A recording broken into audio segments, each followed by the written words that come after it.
The soul becomes dyed with the color of its thoughts. Marcus Aurelius. Imagine standing firmly as a towering oak tree amidst a turbulent storm. The wind howls, the rain lashes, yet while the branches might tremble, the core, your core, stands unyielding, rooted deeply in resilience and strength.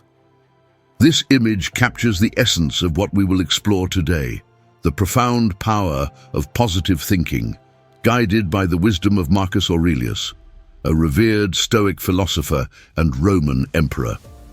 In this session, we delve into the art of maintaining inner calm in the face of life's inevitable storms.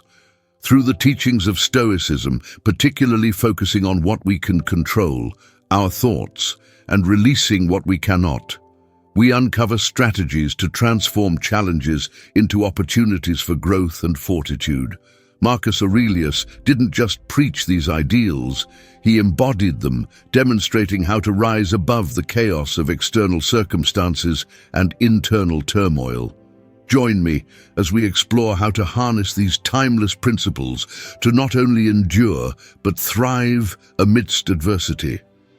By applying Marcus Aurelius's insights, you'll learn to navigate life with grace and poise, ensuring that no external event has the power to disturb your peace of mind.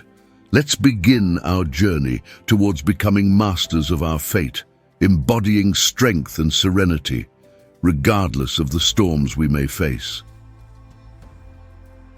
Control of thoughts. Let's start with a common morning mishap. You spill coffee on your shirt as you're rushing to get ready for work. Instead of shrugging it off, you find yourself caught in a flood of self-critical thoughts.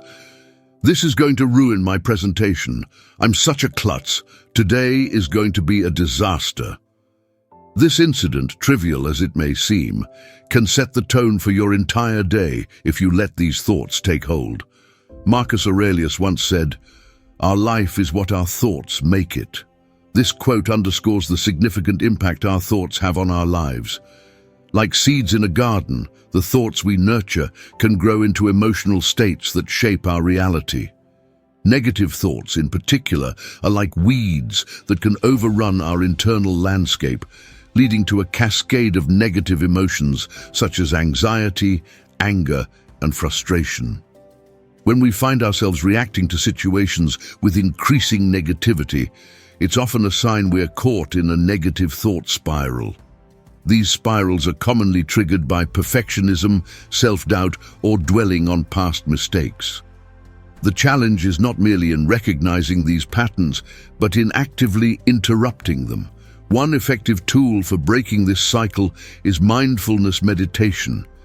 By focusing on our breath or present sensations, mindfulness helps us step back and view our thoughts as transient, not definitive truths.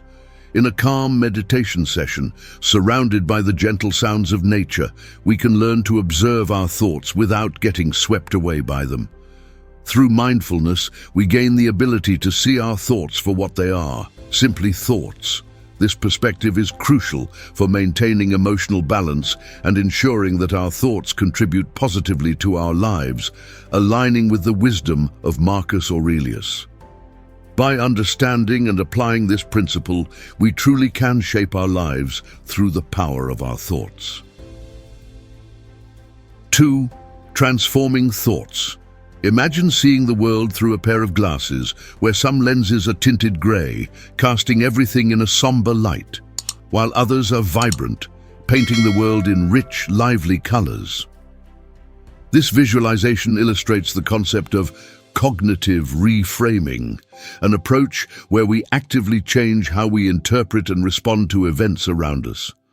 By choosing to swap out our grey lenses for vibrant ones, we can shift our perspective, challenge ingrained negative thought patterns, and cultivate a more optimistic outlook. To begin this transformation, the first step is identifying the negative thought that's clouding your vision. You might start by writing down the troubling thought and asking yourself what you're really telling yourself about the situation. This helps to pinpoint the source of negativity. Once identified, challenge the validity of these thoughts. Imagine yourself as a judge in a courtroom, scrutinizing the evidence. Ask if there is real evidence to support your negative thought. It's crucial to distinguish hard facts from mere interpretations or assumptions. After questioning your negative thoughts, the next step is to replace them with more positive and realistic perspectives. Try to rephrase your thoughts to reflect empowerment and control, like saying, "This situation is challenging, but I have the skills to manage it." Focus on elements within your control, which enhances feelings of empowerment. Marcus Aurelius's writings in Meditations provide profound examples of reframing. He advised, "Our duty is not to dwell on dreams, to act with vigor." Even in difficult times, Aurelius used reframing to maintain a positive outlook by focusing on actionable steps rather than worries. Applying these principles to real-life scenarios such as a job interview rejection or public speaking anxiety can be transformative. For instance, rather than thinking, "I'm not good enough" after a rejection, you might reframe it to, "Every rejection is an opportunity to grow and find a place better suited to my skills." Similarly, instead of fearing you'll mess up a speech, you could think, "Every speech is a chance to improve and connect with my audience." 3. Premeditatio Malorum. What if the worst happened? This question often stirs deep anxiety and fear, especially when contemplating the unknown.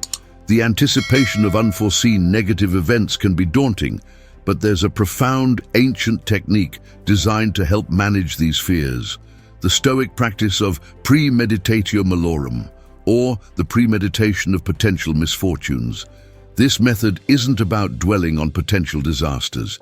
Instead, it's akin to a sports team analyzing their opponent's plays to improve their own performance. By mentally rehearsing for negative situations, we prepare ourselves to handle them more effectively if they arise. This process serves two main functions: desensitization and planning. Regularly considering what might go wrong lessens the impact if it does. Much like repeatedly watching a scary movie, diminishes its ability to frighten us.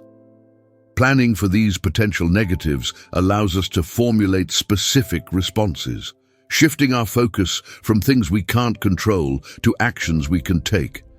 It's similar to exploring a dark room. Turning on a light makes the space less intimidating because you can see what's around you, making it familiar and manageable. Moreover, Premeditatio Malorum is not just about bracing for the worst. It also strengthens mental resilience. This practice acknowledges potential problems and equips us to deal with them, thereby building resilience that helps us bounce back from setbacks and fosters mental toughness, enhancing our ability to face challenges calmly. Knowing you can handle difficult situations also fosters a strong sense of self-belief and confidence. To integrate Premeditatio Malorum into your life, start by picking a potential negative scenario, such as experiencing a job loss or facing a mishap during public speaking. Mentally rehearse how you would respond calmly and effectively. Consider different coping mechanisms and solutions you might employ. This not only prepares you to handle the situation if it occurs, but also reduces anxiety by breaking down the unknown into anticipated, manageable challenges. By embracing Premeditatio Malorum, you can transform your approach to life's uncertainties, turning fear of the unknown into a structured strategy for resilience and confidence, thereby enhancing your overall emotional and mental well-being. For living in the present, where is our happiness truly found? This question guides us toward a crucial Stoic principle. The only thing we truly control is the present moment. While the past is unchangeable and the future uncertain, understanding this helps us focus on what we can influence right now. Considering the past and future as forms of time travel can help illustrate our often counterproductive preoccupations with time.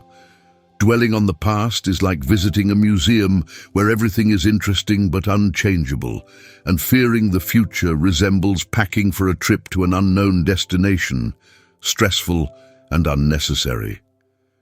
These mental journeys can lead to regrets, missed opportunities, and anxiety filled with what-ifs and worries. To counteract these tendencies, we can adopt practices that cultivate present moment awareness. Mindfulness meditation is a key technique where we focus on the breath and observe our thoughts without judgment. Additionally, engaging our senses fully in our current environment can ground us in the now. A simple exercise involves going through each sense systematically, noting 5 things you see, 4 things you hear, 3 things you feel, 2 things you smell, and 1 thing you taste. This not only anchors us in the present moment, but enhances our overall sensory awareness. Embracing the present also deepens our appreciation for life's blessings. The Stoic practice of gratitude, for example, encourages us to cherish simple pleasures and the beauty found in everyday moments. By focusing on gratitude, we anchor ourselves in the present, cultivating a sense of contentment with what we have, rather than longing for what could have been or fearing what might come. This mindful approach transforms our entire existence. Imagine the difference between someone lost in thoughts of past or future, oblivious to the world around them, and someone fully engaged in the present, their senses alert and their appreciation of life evident. This contrast not only highlights the benefits of present moment awareness, but also shows how such practices lead to a richer, more fulfilling life. By embracing the now, we open ourselves to life's fullness, discovering peace and joy in the ordinary, and realizing that true happiness is always found in the present. 5. Practicing gratitude.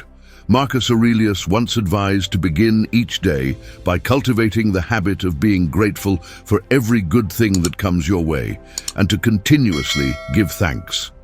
This Stoic principle of gratitude as a cornerstone of happiness is supported by modern science, which shows that gratitude positively affects our brain chemistry. It activates the brain's reward system, leading to the release of dopamine and serotonin, chemicals that enhance our feelings of happiness. Additionally, gratitude has been found to reduce stress hormones, promoting an overall sense of well-being by focusing our attention on the positive rather than the negative. To practically apply gratitude in everyday life, keeping a gratitude journal is an effective strategy. By noting down 3 to 5 things you are grateful for each day, you gradually shift your focus from the negatives to the appreciable aspects of life. This could be as simple as enjoying a warm cup of coffee or the comfort of a good book. This shift in focus has significant emotional benefits and contributes to a more positive outlook. Another way to cultivate gratitude is to find the silver lining in daily experiences, even in challenging situations. For instance, a long commute might be reframed as a valuable opportunity to listen to podcasts or enjoy some quiet time to yourself. This perspective helps transform potentially stressful moments into ones of value and personal growth. Expressing appreciation to others is also a key aspect of practicing gratitude. Saying thank you not only strengthens relationships, but also increases happiness for both the giver and the receiver. Making it a habit to show gratitude to friends, family, and colleagues can help build stronger, more positive connections. These practices of gratitude act like a spotlight, illuminating the positive aspects of our lives and diminishing the impact of negative thoughts. Visualize a split screen. On one side, there's a cluttered, negative mindset. On the other, a clear, positive mindset filled with gratitude. This image illustrates how a focus on gratitude can fundamentally alter our perception. In essence, gratitude is not merely a pleasant addition to life, but a fundamental component of a positive mindset. Combined with other Stoic practices like present moment awareness and reframing negative thoughts, It enables us to lead richer, more fulfilling lives, deeply rooted in appreciating what we have rather than lamenting what we lack. We've all experienced moments where our negative thoughts seem to take the helm, steering us away from peace and contentment. Today, we've explored how the wisdom of Marcus Aurelius and Stoicism can guide us back to a state of control and positivity. By mastering our thoughts, reframing our challenges, living in the moment, and embracing gratitude, we equip ourselves with the tools to lead a fulfilled life. I encourage each of you to experiment with these Stoic practices in your own life. Discover how these principles can transform your outlook, enhance your resilience, and deepen your sense of contentment. As Marcus Aurelius reminds us, very little is needed to make a happy life. It is all within yourself, in your way of thinking. Let these words inspire you to foster positivity and growth within your own mind. If this video has inspired you, please comment with the number 1, share it with others, and subscribe to our channel for more insights into leading a more thoughtful and intentional life. Together, let's continue our journey toward personal growth and resilience.